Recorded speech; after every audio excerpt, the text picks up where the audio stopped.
நமக்கு ஆரோக்கியம் தரும் விஷயம் எல்லாமே சுத்தமா தான் இருக்கணும். சூரிய ஒளி, தெளிவான நீரோடை, அது போலதான் லயன் அரேபியன் டேட்ஸ். இப்போ அது லயனா டேட்ஸ். இதுல இருக்கிற ஃபைபர் அண்ட் விட்டமின்ஸ் இயற்கையானது. இது தரும் ஆரோக்கியம் இயற்கையானது. லயனா பிரீமியம் டேட்ஸ். நேர்களே வணக்கம், இது சாணக்கியா. இன்று நம்மோடு கல்வியாளர் டாக்டர் காயத்ரி அவர்கள் இணைந்திருக்கிறார். கேட்பதுக்கு நிறைய இருக்கிறது, கேட்கலாம். வணக்கம் மேம். வணக்கம். சமீபத்தில் ஒரு தலைப்புச் செய்தி ரொம்ப பரபரப்பை ஏற்படுத்தியதுன்னு பார்க்குறோம். 3 பல்கலைக்கழகங்கள் டீம்டு யூனிவர்சிட்டியாக மாறியதால் தமிழகத்திற்கான மருத்துவ இடங்கள், தமிழக அரசுக்கான மருத்துவ இடங்கள் குறையக்கூடும் அப்படின்ற ஒரு விஷயம், ஒரு பெரிய அபாயகரமான விஷயம். உங்களுக்கு அரசு பள்ளி மாணவர்களுக்கான இடஒதுக்கீடுலேருந்து எல்லாமே பாதிக்கக்கூடிய விஷயமாக மாறி நிற்கிறது. ஒரு பக்கம் நீட்ன்றது ஒரு தலைவலியாக தமிழக மாணவர்கள் மத்தியில் திணிக்கப்படக்கூடிய நிலைமையில் இது ஒரு விஷயம் வந்திருப்பது, நமக்கு நாமே இன்னொரு விஷயத்த புதுசாக பண்ணியிருக்கிறோமோ, ஸோ கால்டு அக்யூஸ் பண்ணக்கூடியவர்களே அவங்களே புதுசாக ஒன்று அக்யூஸ் பண்ணியிருக்காங்களோ அப்படின்ற ஒரு விஷயம் நினைக்குது. What happen really? ஆக்சுவலா அது தனியார் சுயநிதி கல்லூரி, பல்கலைக்கழகம் இல்ல, 3 சுயநிதி கல்லூரிகள் அவங்க டீம்டு யூனிவர்சிட்டி ஸ்டேட்டஸ் கேக்குறாங்க. இந்த ரெண்டுத்துக்கும் முதல்ல பெரிய வித்தியாசம். ஏன் இந்த 650 சீட்டு எப்படி போகும் அப்படிங்கறதுல என்ன முக்கியம் அப்படின்னா, அது பல்கலைக்கழக அந்தஸ்து பெற்றுச்சு அப்படின்னு சொன்னா அது தமிழ்நாடு வரையறைக்குள்ளேயே வராது. டைரக்டா அவங்க யூஜிசியோட கனெக்ட் ஆவாங்க. அவங்களுடைய கோட்டாவே பாத்தீங்கன்னா ஆல் இண்டியா கோட்டாவா மாறிடும். இப்ப வரைக்கும் நம்ம பாக்குறோம் நீட் நமக்கு தலைவலி இல்ல. ஏன்னா அது வந்ததுக்கு பிறகுதான் அனைத்து தரப்பு மக்களுக்கும் நீங்க ஒரு அரசு பள்ளி மாணவியாக இருந்தால் கூட படிச்சா எனக்கு பணம் இல்லாட்டி பரவாயில்ல, என்னால ஒரு டாக்டர் ஆக முடியும். ஏன்னா ஒரு அரசு கல்லூரியில மொத்த ஃபீஸ் பாத்தீங்கன்னா 13,600 ரூபாய். ஒரு கவர்மெண்ட் சீட்டுடைய ஃபீஸ் 13,600 ரூபாய். இது சுயநிதி பொறியியல் கல்லூரியில அரசினுடைய கோட்டா நீங்க பாத்தீங்க அப்படின்னு சொன்னா மேக்சிமம் 4 லட்சத்துல இருந்து 5 லட்சம் ரூபாய். நான் சொல்றது மேக்சிமம் 4 லட்சத்துல இருந்து 5 லட்சம் ரூபாய். ஆனால் இது டீம்டு யூனிவர்சிட்டி அப்படின்னு வந்ததுன்னா 23 லட்சத்துல இருந்து 25 லட்சம் ரூபாய் அபிஷியல் ஃபீஸ். அப்போ இந்த பிள்ளைகளுக்கு நம்ம வருஷம் நீங்க இந்த 3 பேருடைய லாஸ் எடுத்து பாத்தீங்கன்னா தெரியும். விஷன் மிஷன் எல்லாம் போட்டு வச்சிருப்பாங்க. அதுல நீங்க போட்டீங்கன்னா அதுல போட்டிருக்கோம், நாங்க இந்த ஏரியால இருக்கக்கூடிய மருத்துவ கல்வியை வளர்க்குறோம், இங்க இருக்கக்கூடிய மக்களை டெவலப் பண்ணுவோம்ட்டு. ஆனால் அதெல்லாம் எதுவுமே கிடையாது. முழுக்க லாபம் சம்பாதிக்கும் நோக்கத்தோடு தான் இந்த தனியார் சுயநிதி கல்லூரிகளோ பல்கலைக்கழகங்களோ ஆரம்பிக்கப்படுகின்றன. அதுல எந்த மாற்று கருத்துமே கிடையாது. இதெல்லாம் தெரிஞ்சுதான் நம்ம பர்மிஷனே கொடுக்குறோம். அப்போ நான் என்ன சொல்றேன், நம்ம அவங்க கிட்ட போய் நம்ம ஏன் மல்லு கட்டணும்? அதற்கு நிகராகவோ அதற்கு மேலாகவோ நாம நம்முடைய அரசு கல்லூரிகள், அரசு பல்கலைக்கழகங்களுடைய வாய்ப்புகளை, இன்ஃப்ராவை, சீட்டை இன்க்ரீஸ் பண்ணா அங்க போய் சண்டை போடுறதுக்கு வாய்ப்பே இல்லைன்றேன். அவங்க ஆரம்பிக்கிறதுடைய நோக்கம் தெரிஞ்ச பிறகு அவங்க இன்னைக்கு போயிருக்கிறாங்க அப்படின்னு சொல்றாங்க. இன்னைக்கு ஒரு இன்னும் ஃபைனல் ஜட்ஜ்மெண்ட் வரல அப்படின்னு சொல்லியிருக்காங்க. இன்னொன்னு அது நிகர்நிலை பல்கலைக்கழகம் ஸ்டேட்டஸ் ஆல்ரெடி வந்துருச்சுன்னு நோட்டிபிகேஷன்லயே வந்துருச்சு அப்படின்னு சொல்றாங்க. இன்னும் 3 கல்லூரிகள் கூட அதற்கு அப்ளை பண்ணிட்டு வெயிட் பண்ணிட்டு இருக்காங்கன்றாங்க. அப்போ இது இந்த 600ஓட நிக்க போறது இல்லைன்னு நம்ம புரிஞ்சுக்கணும். அப்ப அவங்க கிட்ட போய் நம்ம இதுல 3 ஆப்ஷன் தாங்க நம்ம கிட்ட இருக்கு. ஒண்ணு, அவங்களோட சண்டை போட்டு நாம இங்க நம்ம அரசு கல்லூரிகள்ல சீட்டை இன்க்ரீஸ் பண்ற வரைக்கும் அவர்களுக்கு நிகர்நிலை கொடுக்க கூடாதுன்னு தமிழ்நாடு அரசு கோர்ட்டுக்கு போய் ஸ்டே வாங்கலாம். 2வது என்ன பண்ணலாம் அப்படின்னு சொன்னா, வாங்கினதை நீங்க ரத்து பண்ணுங்கன்னு கேட்க முடியும். ஏற்கனவே யூஜிசி அத செயின்ட் பீட்டர்ஸுக்கு செஞ்சு அதற்கு மேலதான் இங்க தமிழ்நாட்டுல இருந்து 60 நாளைக்கு மேல எந்த நோ அப்ஜெக்ஷனும் வராததுனால நாங்க கொடுத்துட்டோம். அதாவது அது ஆட்டோமேட்டிக்கலி அது விக்டிம் கார்டு பிளே பண்ணி அவங்க வந்திருக்குது அப்படின்னு அடுத்தது சொல்றாங்க. 3வதாக தமிழக அரசு இங்க இருந்து போறதுக்குள்ள வாய்ப்பு இருக்குது. அப்ப நம்ம என்ன பண்ணணும்னா, தமிழக அரசு இங்க இருக்கக்கூடிய மருத்துவ கல்லூரிகள்ல 20 சீட்ஸ் நீங்க இன்க்ரீஸ் பண்ணா, இப்ப 3 இடங்களுக்கு கேட்டிருக்காங்க அப்படின்னு சொல்றாங்க. திருப்பூர், திருவள்ளூர், நாமக்கல், இந்த 3 அரசு மருத்துவ கல்லூரிகள்லயும் 50 சீட்டு. போன சீட்டு என்னங்க 650 சீட்டு. நம்ம இப்ப திரும்ப கேட்டிருக்கிறது என்னங்க 150 சீட்டு. இன்னும் 500 சீட்டு நமக்கு இப்பயே இடிக்குது. இந்த 500 அப்படிங்கறத நீங்க வெறும் நம்பரா பார்க்க கூடாது. 500 குடும்பங்களினுடைய கனவுகள் அப்படின்னு பார்க்கணும். அதுதான் இங்க இருக்கக்கூடிய ஃபேக்ட். நான் டாக்டருக்கு படிக்கணும்னா எனக்கு பணம் தேவையில்லை, நான் நல்லா படிப்பேன், நீட்டு தேர்வு மட்டும் நான் எழுதினேன்னா எனக்கு சீட்டு கிடைச்சிரும் அப்படின்ற நம்பிக்கையில இருந்தவங்களுக்கு இன்னமும் போட்டி அதிகரிச்சிருக்குன்னு பாக்குறோம். 1:15 இருந்தது, இன்னைக்கு 1:20 அப்படின்னு ஆகக்கூடிய அளவுக்கு அதிகமாயிருக்கு. இதுதான் இங்க இருக்கக்கூடிய ஃபேக்ட். இந்த இதுல வந்து தமிழ்நாட்டுடைய நம்பர்ஸ் குறைஞ்சிருக்கு அப்படின்றப்போ ஒரு பெரிய ஒரு ஒரு ஒரு அரசியல் வாதிகளுக்கான ஒரு அவுள் போல கிடைச்சது அப்படின்றத பார்க்கணும். இந்த இதுல என்ன ப்ராப்ளம் மேம்? இது என்ன, எங்க யார் கோட்டை விட்டா? இது போன அரசோடைய இதா, இல்ல இந்த கவர்மெண்டோடதா, இல்ல இது சிஸ்டம் ஃபெயிலியர் அப்படின்னு புரிஞ்சுக்கணுமா? யார் கோட்டை இது சிஸ்டம் ஃபெயிலியர்னு பார்க்க முடியாது. இது வந்து தொடர்ந்து நடக்கக்கூடியதுதான். எப்போதுமே நீங்க பாத்தீங்கன்னாங்க, ஒரு கல்லூரி, தொடர்ந்து தனியார் கல்லூரி தொடர்ந்து நடக்கக்கூடியதுனாலே அது ஒருத்தர் மேல பின் டவுன் பண்ண முடியாது. It's systems mistake, systems fault, flaw அப்படின்னு தானே சொல்ல முடியும். அப்படி கிடையாது. நீங்க அதை எப்படி கன்கரண்டா வாட்ச் பண்ணிட்டே இருந்து கரெக்ட் பண்ணிட்டே இருக்கீங்கன்றது இருக்குல்ல. நான் ரீல்ஸ் போடுறதுல கவனமா இருப்பேன். நீங்க வந்து அதே சுகாதாரத்துறை அமைச்சர் பார்த்திருப்பீங்க. ஒரு கல்லூரி, மருத்துவ கல்லூரியினுடைய பட்டமளிப்பு விழால விஜயுடைய பாட்ட போட்டு ரசிக்கக்கூடிய அளவுக்கு நீங்க இருக்கீங்க. அப்போ உங்களுக்கு உங்க துறையில என்ன நடக்குதுன்னு தெரிய வேண்டாமா? நீங்க நீங்க ஆட்சிக்கு வந்து 2 மாசம் ஆகுது. சரியா டிஎம்கே கவர்மெண்ட் தான் தப்புன்னு நீங்க வச்சுக்கோங்க. அவங்க வேணான்ட்டு தானே மக்கள் உங்களை தேர்ந்தெடுத்தாங்க. அப்ப நீங்க உங்க துறைக்கு வந்த உடனே, ஏன்னா ஏற்கனவே நீட் பிரச்சனை ஆயிருச்சு. நீங்க பார்த்திருப்பீங்க. நம்ம ஒரு தடவை தேர்வு எழுதி அது ரத்தாகி மாணவர்கள் திரும்ப எழுதியிருக்காங்க. அப்போ நீங்க அந்த அவசியம் இருக்கு இல்லையா? இன்னைக்கு 76 கல்லூரிகள்ங்க. இந்த அதாவது தமிழ்நாட்டுல பாத்தீங்கன்னா பல்கலைக்கழகங்கள், கல்லூரிகள் எல்லாம் சேர்ந்து 76. இதுல 36 தான் அரசு கல்லூரி, ஒரு பல்கலைக்கழகம். மத்த 40மே வந்து பிரைவேட் கிட்ட தான் இருக்கு. அப்போ நீங்க என்னைக்கு வந்து கவர்மெண்ட்டை விட நீங்க பிரைவேட் அதிகமாக போகுதோ அந்த இடத்துல you are losing your control அப்படிங்கிறது தான் ஃபர்ஸ்ட்.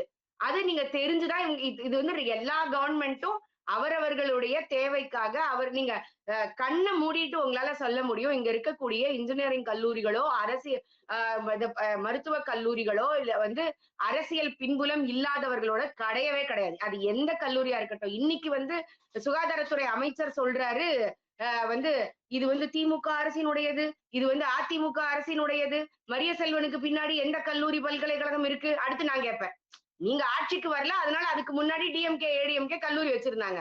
நீங்க ஆட்சிக்கு வரும்போதே நீங்க இன்னைக்கு நிதியமைச்சரை கொடுத்திருக்கிறீங்க. அவர் எந்த கல்லூரி பல்கலைக்கழகத்தை பின்னாடி வச்சிருக்கிறாரு நம்ம எல்லாருக்குமே தெரியும். அப்படி இருக்கும்போது நீங்க ஒருத்தர் மேல பழிய போட்டு எஸ்கேப் ஆறதுடைய அவசியம் இல்ல, இங்க தேவை இல்ல. அப்ப நீங்க இந்த கவர்மெண்ட் என்ன பண்ணியிருந்திருக்கணும்னா, வந்த உடனே வந்து மருத்துவத்துறையில இருக்கக்கூடிய அதிகாரியை கூப்பிட்டு எத்தனை கல்லூரி இருக்கு, எவ்வளவு சீட் இருக்கு, இன்னைக்கு இதுல அடுத்தடுத்து என்னென்ன ஸ்டேட்டஸ் வரப்போகுது, இதுக்கு நாம சைட்ல இருந்து நம்ம என்ன செய்ய வேண்டியது இருக்கு, இதுதானே ஒரு ஆக்கப்பூர்வமான அரசியல். அதை விட்டுட்டு பிளேம் பண்றதுதான் இதுக்கு முன்னாடி டிஎம்கே பண்ணாங்க, ஏடிஎம்கே பண்ணாங்க. அவர்களுக்கு மாற்றாதானே நாங்க வருவோம்னு சொன்னீங்க. அப்ப அதை நீங்க செஞ்சிருக்கணும்ல. கோட்டை விட்டது தாவேக அரசு. இன்னைக்கு அந்த பழிய தூக்கி போடுறது அவங்க மேலன்னு நான் சொல்றேன். அதுதான் இங்க முக்கியமா நடந்திருக்குது. ஏன்னா இது வந்து ஒரு நாள்ல நடந்த விஷயம் இல்ல. இது தொடர்ந்து பல வருஷமாக இந்த இடத்துல நடந்துகிட்டே இருந்திருக்குது. இந்த மருத்துவக் கல்லூரி விஷயத்தை பொறுத்த வரைக்கும் நீங்க பாத்தீங்க அப்படின்னு சொன்னா, உங்களுக்கு 2000 ஒரே நிமிஷம் இருங்க. நான் இந்த கேஸோடைய டேட்டையே உங்களுக்கு பார்த்து சொல்றேன். இந்த கேஸ் வந்து 2021ல இருந்து இந்த கேஸ் நடந்துகிட்டு இருக்குது. ஒரு தடவைக்கும் இவங்க போகும்போது தடுக்கிறது. இதுக்கு முந்தின கவர்மெண்ட்டுமே 2025ல தடுத்திருக்காங்க. வந்து நம்ம என்ஓசி குடுக்காம இருந்திருக்காங்க. ஆனால் அதற்கு பிறகு என்ன நடந்திருக்குது? இங்க வந்து 11 பல்கலைக்கழகத்தோட சேர்ந்து 12வது பல்கலைக்கழகமான மருத்துவ பல்கலைக்கழகத்திலயும் துணைவேந்தர் இல்ல. துணைவேந்தர் இல்லாததுனால 5 பேர் கொண்ட குழு தான் அங்க நிர்வகிக்குது. அவங்க என்ன நினைக்கிறாங்க, நம்ம என்ஓசி குடுத்தாலும் தப்பு, என்ஓசி குடுக்கலனாலும் தப்பு. ஏன்னா ஒண்ணு ஆண்ட கவர்மெண்ட், ஒண்ணு ஆள்ற கவர்மெண்ட். 2 பேரும் இனி யாரு வரப்போறான்னு தெரியாது, நம்மளால பகைச்சுக்க முடியாது அப்படின்னு அவங்க சைலண்டா இருந்துட்டாங்க. நீங்க சைலண்டா இருக்கிறதே, சிதம்பரம் அவர்கள் ஒரு இடத்துல சொல்லியிருக்காரு, not taking decision it self a decision அப்படின்னு சொல்லிட்டு. அப்போ இன்னைக்கு நாங்க வந்து என்ஓசி குடுக்கல, அவங்க டைரக்டா கோர்ட்டுக்கு போய் வாங்கிட்டாங்க அப்படின்னு சொல்றதே நீங்க ஃபெயிலியர் அப்படின்னு தானே அர்த்தம் இங்க. நீங்க அதை கொஞ்சம் யோசிச்சு பாருங்க. அப்ப இன்னைக்கு கூட உங்களுக்கு டைம் இருக்கு, நீங்க கோர்ட்டுக்கு போக முடியும். ஆனால் அது தார்மீகமாக சரியில்லைன்னு நான் சொல்லுவேன். நீங்க கோர்ட்டுக்கு போங்க, உங்களோட இன்ஃப்ராவை டெவலப் பண்ற வரைக்கும் இவர்களுக்கு நிகர்நிலை பல்கலைக்கழக அந்தஸ்து கொடுக்க கூடாதுன்னு சொல்லுங்க. ஏன்னா இவங்க எந்த மத்திய அரச குறை சொல்றாங்களோ அந்த யுஜிசி கண்டம் பண்ணிருக்கு. அதையும் ரிஜெக்ட் பண்ணி தான் செயின்ட் பீட்டர்ஸ் வந்து அதோட பர்மிஷனை வாங்கி இருக்கிறாங்க. ஏன்னா மாநிலத்தில இருந்து எந்த ரெப்ரிகஷனுமே அங்க வரல அப்படின்னு சொல்லிட்டு. அப்ப நீங்க யோசிச்சு பாருங்க. மத்திய அரசு அது என்ன செய்யணுமோ, அதாவது நீங்க வந்து யுஜிசி தன்னாட்சின்னு சொன்னா நீங்க அத ஒத்துக்க போறது இல்ல. யுஜிசி அதோடைய கண்டனம் தெரிவிச்சிருச்சு. அவர்கள் அத குடுக்கல. நீங்க என்ஓசி குடுக்கல. அப்ப ஆட்டோமேட்டிக்கா அந்த சட்டத்துல இருக்கிற லூப் ஹோல வச்சு விக்டிம் கார்ட் ப்ளே பண்ணி அவங்க வாங்கிட்டாங்கன்னு நீங்க சொல்றீங்க. அடுத்து இன்னும் 3 இருக்குது. அப்ப நீங்க கோர்ட்டுக்கு போயி ஸ்டே வாங்குங்க. இந்த 1 வருஷம் ஸ்டே குடுக்க சொல்லுங்க. இந்த 1 வருஷ ஸ்டேல நீங்க இன்ஃப்ராவ நம்ம இங்க இருக்கக்கூடிய 36 அதாவது இஎஸ்ஐயோட சேர்த்து 36 அரசு மருத்துவக் கல்லூரிகள். அந்த 36லயும் 20, 20 சீட்ட இன்கிரீஸ் பண்ணக்கூடிய அளவுக்கு இன்ஃப்ராவ டெவலப் பண்ணுங்க. சீட்ட இன்கிரீஸ் பண்ணுங்க. அதற்கு பிறகு நீங்க அந்த ஆட்டோமேட்டிக்கா அந்த பீரியட் முடியும்போது இவர்களும் நிகர்நிலை ஆவாங்க. நமக்கும் இன்ஃப்ராஸ்ட்ரக்சர் டெவலப்மெண்ட்ல எந்த ப்ராப்ளமும் வராது. இதுதான் ஒரு அரசு செய்ய வேண்டிய வேலையா இருக்குமே தவிர, அத விட்டுட்டு ஏடிஎம்கே ஓடதுதான், இது டிஎம்கே ஓடதுதான், இது அவங்களோட மிஸ்டேக்குன்னு சொல்லிட்டு பிளேம அடுத்தவங்க மேல தூக்கி போடுறதுல எந்த விதமான அர்த்தமும் கிடையாது. இந்த இதுல வந்து மத்திய அரசு மீதான பிளேம் போடும் முயற்சியும் நடக்க ஆரம்பிச்சிருக்குன்றத பார்க்குறோம். சோசியல் மீடியால கொஞ்சம் கொஞ்சமா இதற்கான விஷயங்கள் விதை துவப்படுகிறது. இதுல யுஜிசியோட விஷயத்த நீங்க ரொம்ப இன்ட்ரஸ்டிங்கான பாயிண்ட் ஒண்ணு சொன்னீங்க. அத கொஞ்சம் எலாபரேட்டா சொல்ல முடியுமா மேம்? யுஜிசி இதுல எப்படி வந்து தமிழக நலனுக்காக ஒரு முன்னாடி நின்னு ஷீல்டு போல நின்றது? நீங்க சொன்ன வார்த்தை அப்படிதான் புரிஞ்சுது. அதுதானா? எப்படி கொஞ்சம் எலாபரேட் பண்ணுங்க. கண்டிப்பா. ஆக்சுவலா நீங்க பார்த்தீங்கன்னா, ஒரு தமிழ்நாடு இருக்கக்கூடிய எல்லா பல்கலைக்கழகங்களுக்கு கீழ தான் அஃபிலியேட்டட் காலேஜஸ் வருது.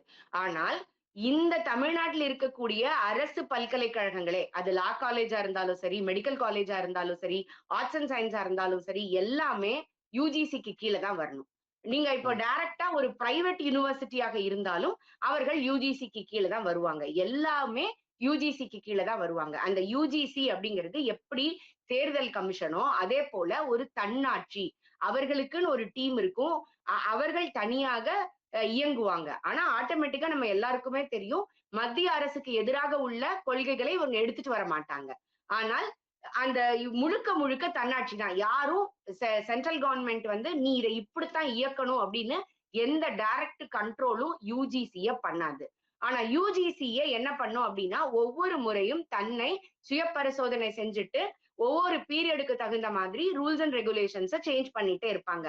அது வந்து ஆசிரியர்கள் நியமனமாக இருக்கலாம், அவர்களுக்குள்ள சேலரியாக இருக்கலாம், மாணவர்களுடைய இந்த அட்மிஷனாக இருக்கலாம், பிஹெச்டி அட்மிஷனாக இருக்கலாம், அவர்களுடைய தேர்வு முறையாக இருக்கலாம். எல்லாத்தையுமே சுய பரிசோதனை செஞ்சு, செஞ்சு, செஞ்சு இன்க்ளூடிங் துணைவேந்தர்கள் நியமனம். ஓகேங்களா? இன்னைக்கு அடுத்து அதுவும் பிரச்சனையா இருக்கு. துணைவேந்தர்கள் நியமனம் வரைக்கும் வந்து ரூல்ஸ வந்து போட்டுட்டே இருப்பாங்க. 2018, 2019, 2023 வரைக்கும். இப்ப லேட்டஸ்டா 2023ல தான் அந்த துணைவேந்தர்கள் நியமனத்துல உங்களுக்கு வந்து யுஜிசி உடைய நாமினி ஒருத்தர் இருக்கணும்னு சொல்லி துணைவேந்தர்கள் இதுல பிரச்சனையானது அதுலதான் வச்சுக்கோங்க. அது ஒரு பார்ட். சோ இந்த விஷயத்தை பொறுத்த வரைக்கும் யுஜிசி சொல்லியிருக்கிறாங்க, ஸ்டேட் கவர்மெண்ட்ல இருந்து எந்த விதமான இன்ஃபர்மேஷனுமே இந்த கேஸ்ல இல்ல.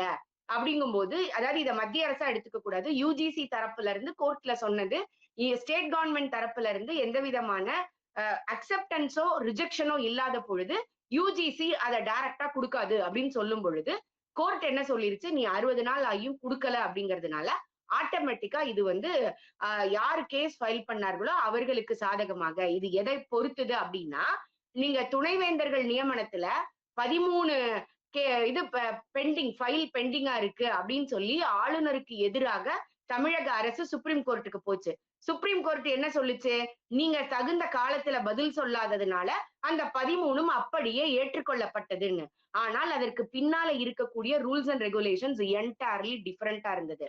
அங்கதான் பிரச்சனையாகி பிரசிடென்ட் வரைக்கும் கேள்வி கேட்டு சுப்ரீம் கோர்ட் கிட்ட விளக்கம் கேட்டு, இதுக்கெல்லாம் எனக்கு விளக்கம் சொல்லுங்கன்னு கேட்டு 5 நபர் பெஞ்ச் வச்சு கடைசியில மீசையில மண் ஒட்டாத கதையா நமக்கு என்ன ஆச்சு அப்படின்னு சொன்னா, ஸ்டேட்டஸ் கோ இருக்கிறது அப்படியே கண்டினியூ ஆகட்டும்னு சொல்லி மழுப்பலாக ஒரு விஷயம் முடிஞ்சது. திரும்பவும் துணைவேந்தர்கள் நியமனம் அப்படிங்கிறது வந்து முதல்வராக இருக்க முடியாது. ஆளுநர்கள் தான் செய்ய வேண்டும்.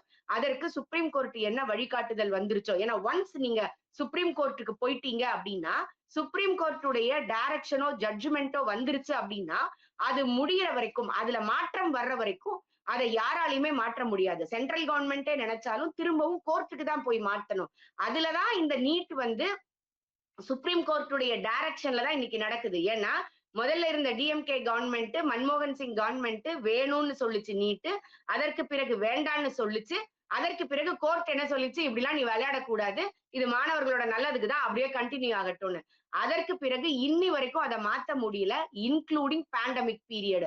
பேண்டமிக் பீரியட்ல தமிழ்நாட்டுல இருந்தே 13 பேர் போய் கேஸ் போட்டாங்க, இந்த பீரியட கணக்கில் கொண்டு நீட்டு தேர்வுல இருந்து விலக்களிக்கணும்னு. அது ஸ்டேட் கவர்மெண்ட்டுக்கும் சென்ட்ரல் கவர்மெண்ட்டுக்கும் என்ன இன்ஸ்ட்ரக்ஷன் கொடுத்துருச்சுன்னா, நீங்க அவங்களுக்கு ப்ரிகாஷனரியா என்னெல்லாம் செய்யணுமோ அதெல்லாம் செஞ்சு கொடு, ஆனா தேர்வை ரத்து பண்ணாத அப்படின்னு சொல்லிடுச்சு.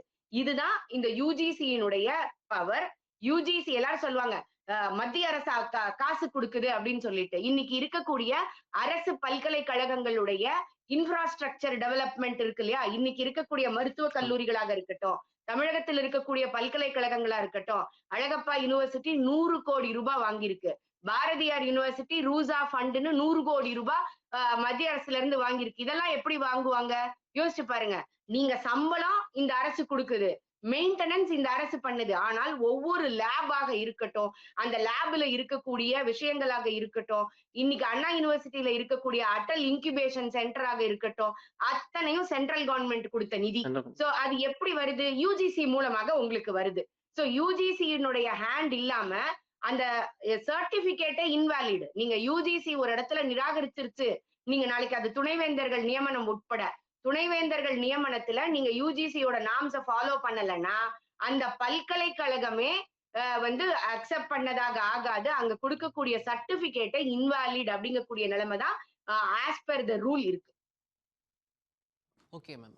இந்த இஷ்யூ தாண்டி நீட்ல இன்னும் கொஞ்சம் ப்ராடர் பெர்ஸ்பெக்டிவ்ல பார்க்கும்போது, நீட் வந்து இந்த வருஷம் எப்பேற்பட்ட சர்ச்சையானது, ரீடெஸ்ட் வந்தது. இது 2024ல எப்படி நடந்ததோ அது போல ஒரு ரிப்பீட் நடந்தது. போன வருஷம் கொஞ்சம் குவைட்டா எக்ஸாம்ஸ் இருந்தது அப்படின்றத பார்த்தோம். இந்த வருஷத்துல கத்துக்கிட்ட பாடம் என்ன அப்படின்னா, நம்ம வந்து செக்யூர்டா வச்சுக்கணும், மாஃபியாஸ் கிட்ட போகக்கூடாது, இந்தியன் ஆர்மியோ இல்ல பிரைம் மினிஸ்டர் ஆஃபீஸோ தலையிட்டா இந்த எக்ஸாம்ஸ் எவ்வளவு ஸ்மூத்தா நடக்க முடியுன்றதை பார்த்தோம். ஸோ எவ்வளோ நீட்டா இருந்ததுன்னு பார்த்தோம். இது அடுத்த வருஷம் வரும்போது இது இப்படியே கண்டினியூ ஆகும், ஃபிளாஷ் சரி பண்ணுவாங்க அப்படின்னு பார்த்தா ஒரு முதல்ல ஒரு ட்விஸ்ட் வந்தது, ஆன்லைன் பேஸ்ல நீட் எக்ஸாம்ஸ் இருக்கும் அப்படின்ற ஒரு தகவல். இப்போ இன்னொரு விஷயம் வந்திருக்கு, கவர்மெண்ட் வந்து ரொம்ப தீவிர ஒரு பரிசீலனையில் இருக்கிறது. 12th ஸ்டாண்டர்ட் மார்க்ஸ் ஒரு 50% வெயிட்டேஜ் கொடுக்கலாம் அப்படின்னு சொல்றாங்க. இது வந்து எப்படின்னா திருப்பி நீட்டோடைய இதுக்கு ஒரு சின்ன தளர்வு அப்படின்னு புரிஞ்சுக்கணுமா, இல்ல டைல்யூஷன், இது கொஞ்சம் ஒரு ஆபத்தான விஷயம், இது அரசு செய்யக்கூடாது அப்படின்னு சொல்லுவீங்களா? நீங்க இதுல நீட்டுக்கு தொடர்ந்து அட்வொகேசியா இருக்கக்கூடியவங்க, இதுல நீங்க எப்படி பாக்குறீங்க? இல்ல ரொம்ப சரியான விஷயம்னு நான் யோசிக்கிறேன். ஆக்சுவலா என்னடா மேடம் அதுக்கும் சரின்னு சொன்னீங்க, தென்னை மரத்துல ஒரு குத்து, பனை மரத்துல ஒரு குத்துன்னு நீங்க யோசிக்க கூடாது. நம்ம நிறைய பேர் வந்து ரெப்ரசென்ட் பண்ணிட்டே இருந்தாங்க. அதாவது தவறுகள்ல இருந்து தாங்க மனுஷன் பாடம் கத்துக்கிறோம். நம்ம வந்து ஒரு விஷயம் வந்து இன்னும் இதை பெட்டரா பண்ண முடியும்னு இருந்ததுன்னா கண்டிப்பா அதை முயற்சி செய்வதுதான் புத்திசாலித்தனம். முயலுக்கு 3 கால்னு நான் சொன்னதுனால 4வது காலை ஒடிச்சு நான் 3 கால்னு ப்ரூவ் பண்ணுவேன் அப்படிங்கிறது இல்ல. வாடனான்னா அடிப்போங்கிற மாதிரி மத்திய அரசு எது சொன்னாலும் கண்ணை மூடிக்கிட்டு எதிர்ப்போன்ற மனநிலையை இங்க தமிழ்நாட்டுல இருக்கிற மாதிரி மத்திய அரசு யோசிக்கல. மத்திய அரசு ஒவ்வொரு ரெப்ரசன்டேஷனையும் வாங்கி வாங்கி அதை இன்னும் பெட்டரா எப்படி பண்ண முடியும், இன்னும் பெட்டரா எப்படி பண்ண முடியும்னு பார்க்கணும். நீங்க சொன்னீங்க நீட்ல வந்து இந்த மாதிரி எல்லாம் வரிசையா நடந்திருக்குன்னு. நீங்க நல்லா புரிஞ்சுக்க வேண்டிய விஷயம் என்ன அப்படின்னா, இதற்கு சற்றும் குறையாமல் ஜேஇன்னு ஒரு எக்ஸாம் தமிழகத்துல இந்தியா முழுக்க நடந்துகிட்டே இருக்கு. இன்னி வரைக்கும் அதோட கொஸ்டின் பேப்பர் லீக் ஆனதாகவோ, அந்த மாணவர்கள் லேட்டா போனாங்கன்னு பிரச்சனை வந்ததாகவோ, கையோடைய ஃபுல் ஹேண்ட கட் பண்ண சொன்னாங்க, தலைமுடியில இருக்க கிளிப்பை எடுக்க சொன்னாங்க, இப்படிலாம் எந்த பிரச்சனையுமே ஏன் அங்க வரல அப்படின்னா, அது எதுவும் வராமல் இருக்குமான்னு எனக்கு தெரியல. ஆனால் அது எதுவுமே அரசியலாக்கப்படல. மாணவர்களுடைய தேர்வு மையம் தேர்வு எழுதும் மையமாக மட்டுமே இருக்கு. ஆனால் இதுல ஒரு வருத்தத்திற்குரிய விஷயம் என்ன அப்படின்னா, இந்தியாவில medical and medical allied health sciences எல்லாம் சேர்த்தே வெறும் 4% தான். 4% மாணவர்கள் தான் உயர்கல்விக்கு போறவங்கல்ல இந்த மருத்துவம் அண்ட் மருத்துவத்துடைய துணை மருத்துவ படிப்புகளை எடுத்து படிக்கிறாங்க. நான் சொல்றது அத்தனையும் சேர்த்து. நீங்க வந்து ஏஎன்எஸ் அப்படின்னு சொல்லக்கூடிய 1 வருஷ படிப்பையும் சேர்த்து நான் சொல்றேன். அந்த 4% இதுல ஏன் வந்து ஒரு மிகப்பெரிய பிரச்சனை வந்துட்டே இருந்தது அப்படின்னா, தனியார் மருத்துவக் கல்லூரிகள் கோடி கோடியா கொள்ளையடிச்சுக்கிட்டு இருக்கும்போது, அந்த ரைட்ஸ் நம்ம கையை விட்டு போகும்போது எல்லாராலையும் பொறுக்க முடியல. அது அரசியல்வாதிகளுக்கும் ஒரு மிகப்பெரிய பிரச்சனையாக இருந்தது. ஏன்னா அதை நடத்துறது எல்லாமே அரசியல்வாதிகள் தான். அங்கதான் அந்த மிகப்பெரிய பிரச்சனை இருந்தது. இன்ஜினியரிங் கல்லூரிகள் இருந்தா கூட இன்ஜினியரிங் கல்லூரிகள்ல நான் வெளிப்படையா சொல்றேன், கேபிடேஷன் ஃபீஸ் அப்படிங்கிறது இன்னைக்கும் இருக்கதான் செய்யுது.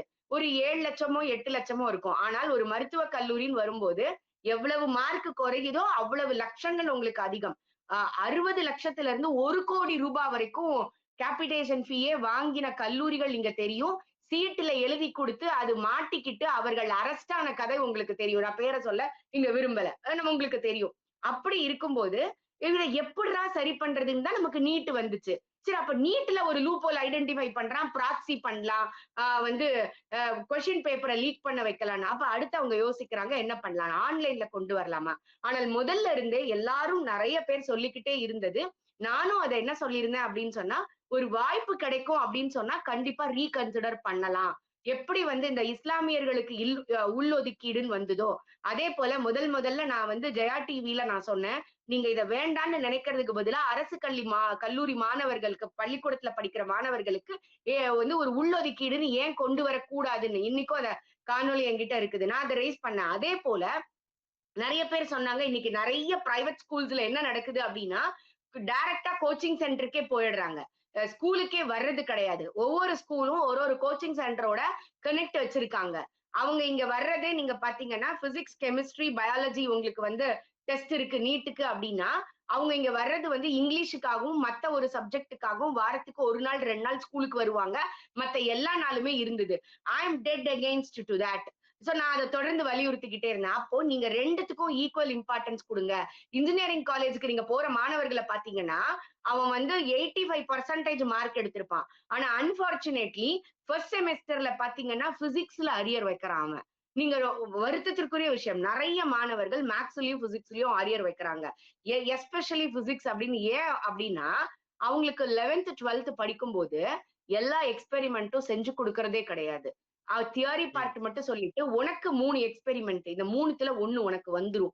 அப்ப அவன் அடிப்படையே புரியாம கல்லூரிக்கு வரும் பொழுது கல்லூரியில என்ன பண்ணுவாங்கன்னா, நீ 11th 12th இதை படிச்சிருப்பல, நான் டைரக்டா காலேஜ் லெவல் போறேங்கும் போது அங்க ஃபெயிலியர்ஸ் அதிகமாச்சு. அப்ப இதை எல்லாத்தையும் கணக்குல கொண்டு, அப்ப நீ 11th 12th படிக்கிறதையும் இம்பார்ட்டன்ஸா வச்சுக்கோ, ஒரு ஈக்குவல் வெயிட்டேஜ் கொடுங்க.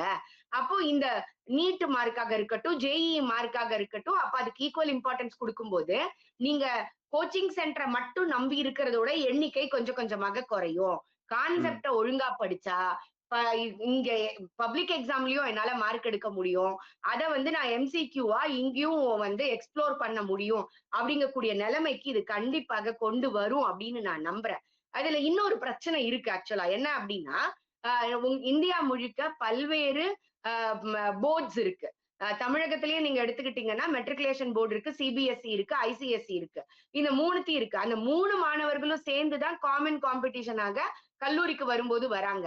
ஆனால் இந்த 3த்தோட சிலபஸ் வேற, இந்த 3த்தோட correction methodology is entirely different. அப்ப அதனாலதான் தேசிய கல்விக் கொள்கை அப்படிங்கிற ஒண்ண இந்த அரசு கொண்டு வரணும்னு நினைச்சது. ஆக்சுவலா நீங்க பாத்தீங்கன்னா சென்ட்ரல் கவர்மெண்ட் எப்போதுமே எந்த எதை ஒண்ணு செய்யறதா இருந்தாலும் ஒரு லாங் டேர்ம் விஷனோட தான் அவங்க வருவாங்க. முதல்ல தேசிய கல்விக் கொள்கை வரதுக்கு முன்னாடி என்ன சொன்னாங்க அப்படின்னா, மோர் தென் 100 crores வந்து ஃபண்ட் அலாட் பண்ணி அவங்க ரீஜனல் லாங்குவேஜ்ல டெக்னாலஜி ரிலேட்டடா உள்ள புக்ஸ் எல்லாத்தையும் ரீஜனல் லாங்குவேஜ்க்கு எடுத்துட்டு வாங்கன்னு சொன்னாங்க. அதற்கு பிறகு என்ன சொன்னாங்க, 21ல நினைக்கிறேன். அதற்கு பிறகுதான் நேஷனல் எஜுகேஷன் பாலிசியை இம்ப்ளிமெண்ட் பண்றாங்க. அதுல தாய்மொழி கல்விக்கு இம்பார்ட்டன்ஸ் கொடுக்குறாங்க. நீ மெடிக்கல் வரைக்கும் கூட அதுலயே படி, இன்ஜினியரிங் வரைக்கும் கூட அதுலயே படின்னு. எதனால அதை சொல்ல முடிஞ்சது, நான் ஃபண்ட் ஒதுக்கிட்டேன், ரீஜனல் லாங்குவேஜ்ல கொண்டு வான்னு சொல்லிட்டேன், 5ஆம் கிளாஸ் வரைக்குமாவது கட்டாயமாக நீ ரீஜனல் லாங்குவேஜ்ல படின்னு சொல்லிட்டேன். அப்போ இனிமே நீ அதுல படிச்சு வரும்போது உனக்கு ஈஸியா இருக்கும் அப்படின்னு சொன்னதுனால. சோ இப்படி வருது. அதனாலதான் நேஷனல் எஜுகேஷன் பாலிசிய இந்தியா முழுக்க ஒண்ணு போல கொண்டு வரணும் அப்படின்னு சொன்னது. ஏன்னா அது வந்தது அப்படின்னு சொன்னா உங்களுக்கு இந்த இவாலுவேஷன் பேட்டர்ன் ஒண்ணு போல இருக்கும். ஆனால் இன்னைக்கும் தமிழக அரசு வந்து நான் வந்து அண்ணாதுரையை ஃபாலோ பண்றேன், இருமொழி கொள்கையை ஃபாலோ பண்றேன்னு உருது பள்ளிக்கூடத்தோட கட்டடத்தை திறக்கிறதுல போய் சண்டை போட்டு இருப்போம்னு வச்சுக்கோங்களேன். நம்மளோட லெவல் ஆஃப் தாட்டே அவ்வளவுதான். அதுக்கு மேல உங்களால யோசிக்கவே முடியல இங்க. அப்போ அது வர்ற வரைக்கும் என்ன பண்ணலாம் அப்படின்னு சொன்னா, வெயிட்டேஜ் சிஸ்டம் இதுக்கு முன்னாடி அது இருந்திருக்கு. நீங்க அண்ணா யூனிவர்சிட்டிலேயே நீங்க பாத்தீங்க அப்படின்னு சொன்னா, சிபிஎஸ்இ ஸ்டூடெண்ட்ஸோடைய மார்க்கிங்க வந்து ஒரு வெயிட்டேஜ் இருக்கும். ஸ்டேட் போர்டோடது ஒரு வெயிட்டேஜ் இருக்கும். அந்த வெயிட்டேஜ் மெத்தடை கால்குலேட் பண்ணும்போது யாருக்கும் பாதிப்பு வராம ஈக்குவலா ட்ரீட் பண்ணக்கூடிய வாய்ப்பு கிடைக்கும். இப்போ அந்த 50-50% எடுக்கிறது மிக நல்ல வரவேற்கத்தக்க ஒரு விஷயம். அதை செய்யும் போதே இதையும் சேர்த்து அவங்க செஞ்சிடணும். இன்னொரு பிரச்சனை வந்ததுக்கு பிறகு அதை சரி செய்யாம இப்பயே அதையும் சேர்த்து சரி பண்ணிட்டாங்கன்னா அங்கதானே மேம் ஒரு வித்தியாசம் இருக்கு. உங்களுக்கு ICSE syllabus, CBSE syllabus, matric syllabus, இப்ப சமச்சீர் வந்து வேற கொஞ்சம் டைல்யூட் பண்ணிருக்கு. இப்படின்னு ஏகப்பட்ட விஷயம் இருக்கு. ஒவ்வொரு ஸ்டேட்ல இது தமிழ்நாட்டிலே இவ்வளோனா ஒவ்வொரு ஸ்டேட்லயும் இதே மாதிரி வேற வேற வேற லேடர் இருக்கும். ஸோ ஏனியோட ஏறுற ஸ்டெப்ஸே வித்தியாசம் இருக்கு. அப்படின்றப்போ காமனா எப்படி ரீச் ஆக முடியுன்ற போது அந்த 50% ஆஃப் 12th ஸ்டாண்டர்ட் எக்ஸாம் உடைய மார்க்கை நான் வேல்யூட் பண்ணுவேன்றப்போ அதுலயே இது இருக்குல்ல, நான் இந்த போர்டு எழுதுறேன்னா நான் நிறைய 50%ல ஸ்கோர் பண்ணலாம், இந்த போர்டு எழுதுறேன்னா இது பண்ணலான்ற ஒரு பிக் பண்ற மாதிரி விஷயம் வந்து நிக்கும்ல. இல்ல அதற்காக தான் நான் சொன்னேன் அந்த வெயிட்டேஜ் சிஸ்டம் அப்படின்னு சொல்றது. சிபிஎஸ்இ உடைய நான் வந்து சிபிஎஸ்இல 350 மார்க் எடுத்திருக்கேன் அப்படின்னு வச்சுக்கோங்க. சோ யூசுவலா நீங்க வந்து ஒரு கட் இன்ஜினியரிங்க்கு ஆஃப் கால்குலேட் கொடுக்கணும். பண்றது என்னங்க? இன்ஜினியரிங் இது கட் ஆஃப் கொடுக்கணும். சிபிஎஸ்சினா இவ்வளவு கட் ஆஃப் அப்படின்னு கொடுக்கணும். அப்படி கரெக்ட். அப்படியும் கொடுக்கலாம். உங்களுடைய மதிப்பெண் இருக்குல்ல, உங்களுடைய மதிப்பெண்ண வெயிட்டேஜ் அப்படின்னு சொல்லுவாங்க. இப்ப 100 மார்க்குக்கு நீங்க சிபிஎஸ்இல 80 மார்க் எடுத்திருந்தா அதை இத்தனை மார்க்காக நம்ம கன்சிடர் பண்ணலாம். ஸ்டேட் போர்டுல இவ்வளவு மார்க் இருந்ததுன்னா இவ்வளவு கன்சிடர் பண்ணலாம்னு. நான் இதை சொல்றதோட சேர்த்து இன்னொன்னு சொல்றேன். நீங்க வந்து மத்த ஸ்டேட்டோட கம்பேர் பண்ணீங்க. எனக்கு தெரிஞ்சு 2 ஸ்டேட் தான் வந்து இந்த நேஷனல் எஜுகேஷன் 3 ஸ்டேட் முதல்ல வந்து நேஷனல் எஜுகேஷன் பாலிசிய கொண்டு வரல. அதுல 2 ஸ்டேட், 1 யூனியன் டெரிட்டரி டெல்லி.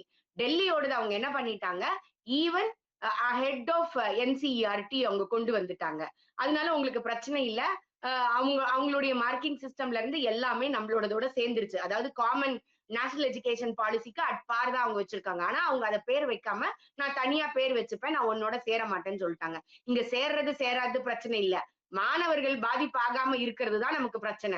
இப்ப நீங்க இதே நேஷனல் எஜுகேஷன் பாலிசிய நீங்க மாநில கல்விக் கொள்கைன்ற பேர்ல நீங்க வேற மாதிரி கொண்டு வந்து அது அஹெட்டா இருந்ததுன்னா definitely I will support that. ஆனா உங்களுக்கு தெரியும் கடந்த கவர்மெண்ட் வந்து ஒரு குமரேசன் கமிட்டின்னு நினைக்கிறேன் எனக்கு, அவருடைய தலைமையில ஒரு மாநில கல்விக் கொள்கை போட்டாங்க. 4.5 வருஷம் முடிஞ்சு சர்டிபிகேட் அவங்க வந்து ரிப்போர்ட்டை கொடுத்தாங்க. அந்த மாநில கல்விக் கொள்கைய வந்து இம்ப்ளிமெண்ட் பண்ணல. ஆனால் இந்த கவர்மெண்ட் வந்த உடனே அதுல என்ன இருக்குன்னு கூட தூசி தட்டி பார்க்கல. ஆனால் ராஜ்மோகன் அவர்கள் பள்ளிக்கல்வித்துறை அமைச்சர் பேட்டி கொடுக்கும்போது சொன்னாரு, சந்துரு போன்றவர்கள் நீதியரசர் சந்துரு போன்றவர்கள்லாம் நிறைய கருத்து சொல்லியிருக்காங்க, அதையெல்லாம் நாங்க இம்ப்ளிமெண்ட் பண்ணுவோம் அப்படின்னு ஒரு வார்த்தையை அதுல விட்டாருன்னு வச்சுக்கோங்க. சோ நான் அதுக்குள்ளார போகாம நான் விஷயத்துக்கு வரணும் அப்படின்னு சொன்னா, இப்போ வந்து மயில்சாமி அண்ணாதுரை அவர்களுடைய தலைமையில இன்னொரு திரும்ப ஒரு 14 பேர் கொண்ட குழு போட்டிருக்காங்க மாநில கல்விக் கொள்கைக்குன்னு. ஏற்கனவே நீங்க 17 பேர் கொண்ட குழு போட்டீங்க, அதுக்கு அவ்வளவு அமௌண்ட் ஸ்பெண்ட் பண்ணீங்க, ஒரு ரிப்போர்ட் வந்திருக்கு. அந்த ரிப்போர்ட் என்னன்னே நீங்க படிச்சு பார்க்கல. ஆனா ஒருத்தருடைய பேரை சொல்லி அவரெல்லாம் சொன்னதெல்லாம் இருக்குது, அதெல்லாம் நாங்க இம்ப்ளிமெண்ட் பண்ணுவோம்னு ஒரு 4 நாளைக்கு முன்னாடி பேட்டி கொடுக்குறாரு. அதுக்கப்புறம் வந்து நமக்கு ஒரு செய்தி வருது, மயில்சாமி அண்ணாதுரை அவர்களுடைய தலைமையில 14 பேர் கொண்ட குழு மாநில கல்விக் கொள்கையை பத்தி விவாதிக்கும், புதுசா ஒண்ணு கொடுக்கும்னு சொல்லிட்டு. அப்ப இதுக்கு நீங்க எவ்வளவு பணம் கொடுக்க போறீங்க, எவ்வளவு வருஷம் எடுத்துக்க போறீங்க, அது வரைக்கும் இந்த பிள்ளைகளுடைய நிலைமை என்னவாக இருக்கும்னு நீங்க யோசிச்சு பாருங்க. அதுதான் இங்க பிரச்சனையே. இன்னொரு மாநிலம் வந்து பஞ்சாப் மாநிலம் வந்து இன்னைக்கு கெட்டு குட்டி சவரா போயிருக்கு அப்படிங்கிறது உங்களுக்கு தெரியும். அது பார்டர்ல இருக்கிறதுனால எப்படி இன்னைக்கு தமிழகம் வந்து கஞ்சாவினுடைய பிடிக்குள்ள இருக்கோ அதை விட மோசமா அங்க இருக்கு. ஜுவனைல் கிரைம் நிறைய எடுக்கிற இடம் நம்பர் 1 பஞ்சாப், நம்பர் 2ல நம்ம இருக்கிறோம். சோ அப்படி இருக்கும்போது நீங்க வந்து யாரோட உங்களை கம்பேர் பண்ணிப்பீங்கன்னு நீங்க யோசிச்சு பாருங்க. 75 வருஷம் நாங்கெல்லாம் வந்து திராவிட ஆட்சி நீங்க அவங்க சொல்லிக்கிட்டு இருந்தாங்க. இன்னைக்கு திராவிடம் 4.0வா 5.0வான்னு சொல்ல முடியாத அளவுக்கு தான் இன்னைக்கு தாவேக அரசு இருக்குது. ஆனால் யூபி 15 வருஷம் 10 வருஷத்துக்கு முன்னாடி வந்தாங்க. இன்னைக்கு நம்மளை விட அதிகமாக இன்ஜினியரிங் கல்லூரி, நம்மளை விட அதிகமாக மெடிக்கல் கல்லூரி, நமக்கு ஈக்குவலாக ஜிடிபில growth ஆகக்கூடிய அளவுக்கு ஃபாஸ்ட் growing ஸ்டேட்ல அவங்க நம்பர் 1ல இருக்காங்க. ஃபாஸ்ட் growing ஸ்டேட்ல நம்பர் 1ஆ நாம இருக்கோம்னு நீங்க பீத்திக்கலாம். ஆனா நீங்க 75 வருஷத்துல சாதிச்சதை அவங்க 10 வருஷத்துல சாதிக்கிறதுக்குள்ள அனைத்து முயற்சிகளையும் எடுத்துக்கிட்டு இருக்கிறாங்க. அப்போ நான் என்னுடைய கல்விக் கொள்கை குறைஞ்சதுன்னு நீங்க ஒத்துக்கிட்டாதான் நீங்க வந்து அதை விட மேல போறதுக்கு ட்ரை பண்ண முடியும். ஆனால் காலி பெருங்காய டப்பா மாதிரி நாங்கெல்லாம் யாரு தெரியுமா, இங்க இருந்துதான் இவங்க எல்லாம் படிச்சு வந்தாங்க, அதெல்லாம் ஒரு காலத்துல. இன்னைக்கு இன்டர்நேஷனல் லெவல்ல இருக்கு. உடனே இவங்க என்ன சொல்லுவாங்க அப்படின்னு சொன்னா, இங்க பாருங்க சுந்தர் பிச்சை இங்க இருந்து அங்க போய் எப்படி வேலை பாக்குறாருன்னு நீங்க ஒரு 10 ஐகானை காமிப்பீங்க. இந்தியாவில இருந்து மொத்தமே வெளிநாடுகள்ல போய் ஒரு பெரிய அளவுக்கு படிச்சுட்டு வர்றவங்கன்னு பாத்தீங்கன்னா இந்தியா முழுக்க நான் சொல்றேன் 1.5 கோடி பேர். நான் என்ன சொல்றேன், நீங்க அந்த 1.5 கோடி பேரையும் கூட எடுத்து பாருங்க. எத்தனை பேர் தமிழகத்திலிருந்து போயிருக்காங்க, எத்தனை பேர் அரசு பள்ளியில் படிச்சவங்க போயிருக்காங்க. எனக்கு பிரைவேட் ஸ்கூலை பத்தி கவலை இல்ல. என் புள்ள அரசு ஸ்கூல்ல தான் படிக்குது. இங்க 60% மாணவர்கள் அரசு பள்ளியில் தான் படிக்கிறார்கள். அவர்களை மேல கொண்டு வந்து அவர்களை வெளிநாட்டுக்கு போறக்கூடிய அளவுக்கு நீங்க தகுதி படிக்கணும். நான் வெளிநாட்டுக்கு போறதுல எனக்கு செகண்ட் தாட் இருக்கு.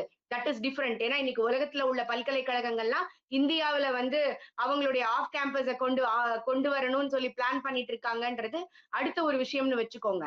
சோ அப்ப இந்த அளவுக்கு நீங்க உயர்த்தினீங்கன்னா நாங்க வந்து உங்க பின்னாடி நிப்போம். ஆனால் அந்த அரசு என்ன செஞ்சதோ அதற்கு போட்டியாக நான் இன்னொன்னு செய்வேன்னு நீங்க நிக்கிறது வந்து இன்னும் மாணவர்களுடைய கல்வி தரத்தை குறைக்கும். ஏற்கனவே குறைச்சாச்சு, இன்னும் குறைக்கும். ஒரே ஒரு தகவல் நான் உங்களுக்கு சொல்றேன். 3 நாளைக்கு முன்னாடி மருத்துவக் கல்லூரி நம்ம அதாவது ஃபாரின்ல போய் மெடிக்கல் படிச்சுட்டு வந்தவங்களுக்கு அந்த எஃப்எம்சிஜி எக்ஸாம் முடிஞ்சு ரிசல்ட் வந்துருச்சு. 12.5% தான் தேர்ச்சி விகிதமே. 100 பேர் பரீட்சை எழுதினா 13 பேர் தான் பாஸ் ஆயிருக்கிறாங்க. இது எங்க கொண்டு போய் உங்களை விடுதுன்னு நீங்க யோசிச்சு பாருங்க. வெளிநாட்டுக்கு போய் மருத்துவம் படிக்கணும்னு நினைக்கிற மாணவர்கள் சிந்திக்க வேண்டிய விஷயம். என்கிட்டயே ஒரு 13, 14 எஃப்எம்சிஜி முடிக்காம மாணவர்கள் நாங்க அடுத்து என்ன பண்ணலாம்னு கவுன்சிலிங்க்கு வந்து நான் வரிசையா அவங்களுக்கு சொல்லிக்கிட்டு இருக்கேன். சோ இதுதான் இங்க இருக்கக்கூடிய நிலைமையாக இருக்கு. நீங்க வெளியில தமிழ்நாடு ஓஹோ அப்படின்னு சொல்லிக்கலாம். ஆனால் இங்க இருக்கக்கூடிய மாணவர்களுடைய தரமோ அவர்களுடைய தரத்திற்கு நீங்கள் எடுத்துக்கொண்ட முயற்சிகளோ 0 அப்படிங்கிறத நான் வந்து திரும்ப திரும்ப வலியுறுத்துறேன். நான் அரசு பள்ளியில படிச்சவதான். எவ்வளவு தட்டு தடுமாறி மேல வர்றதுக்கு கஷ்டப்பட்டேன்னு தெரிஞ்சதுனாலதான் நான் தொடர்ந்து அரசு பள்ளிகள் பக்கத்துல நிக்கிறேன். நீங்க நிக்கணும்னு நினைச்சீங்கன்னா தேசிய கல்விக் கொள்கையை இம்ப்ளிமெண்ட் பண்ணி சென்ட்ரல் கவர்மெண்ட்ல இருந்து அத்தனை ஃபெசிலிட்டியையும் இந்த மாணவர்களுக்கு வாங்கி கொடுத்து எந்த நண்பா நண்பி குட்டீஸ் உங்களுக்கு ஓட்டு போட வைக்க இன்ஃப்ளூயன்ஸ் பண்ணாங்களோ அவர்களுடைய எதிர்காலத்துக்கு நீங்க ஹெல்ப் பண்றேன்னு நினைச்சீங்கன்னா இது நல்ல விதமாக இருக்கும். இல்லைன்னா இது திராவிடம் 4.0 தான். ரொம்ப நன்றி மேம். இத்தனை நம்மோட இணைந்து ரொம்ப டீட்டெயிலாக பேசுறதுக்காக, விளக்கங்கள் கொடுத்ததுக்காக ரொம்ப நன்றி மேம்.